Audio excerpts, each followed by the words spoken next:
সংসদীয় কমিটির 4টি বিষয়ে একমত হওয়া গেছে যে জুলাই সনদ বা জাতীয় ঐক্যমতের ভিত্তিতে যে সনদ হবে সেটার বাইরে যেও প্রত্যেকটি দল তাদের আলাদা আলাদা নির্বাচনী ইস্তেহার নিয়ে জনগণের ম্যান্ডেটের জন্য যেতে পারবে।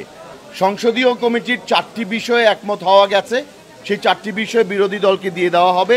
এর বাইরে ব্যাখ্যাটা হলো আনুপাতিক হারে, আসনের আনুপাতিক হারে অন্যান্য বিরোধী দল যারা আছেন সবাইকে নিয়ে তারা সেই মোতাবেক তাদের স্থায়ী কমিটি পাবে। যেমন বর্তমানে সংসদীয় স্থায়ী কমিটি আছে 50টি, সেই 50টির মধ্যে 4টি পেয়ে যাবেন অলরেডি বিরোধী দল, এবং বাকি তাদের বিরোধী দলের আসন আনুপাতিক হারে তারা অন্যান্য স্থায়ী কমিটির সদস্য পদগুলো পেতে পারবেন। তৃতীয় যেটা হয়েছে, নারী আসনের ব্যাপারে কথা হয়েছে।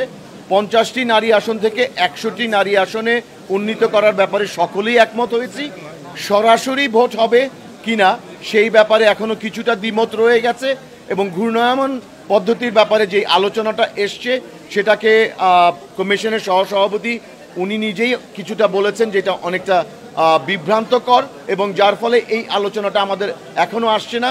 আমরা আমাদের মধ্যাহ্নভোজের পর 100 আসনে কিভাবে নির্বাচনটা হবে সেই ব্যাপারে একটি বিশদ আলোচনা করব, এবং আমরা আশা করছি এই ব্যাপারে আমরা একটা ঐক্যমতে পৌঁছাতে সক্ষম হব। ধন্যবাদ।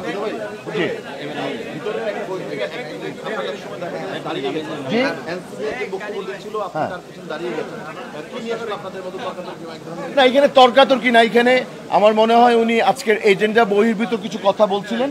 আমি যেটা বলেছি যে এইটি আলোচনার বিষয় নয়, আজকের আলোচ্য বিষয়ে আলোচ্য সূচিতে যেটা ছিল না সেটা নিয়ে আলোচনা করাটা সমীচীন হবে না বলে আমি আমার বক্তব্য দিয়েছি।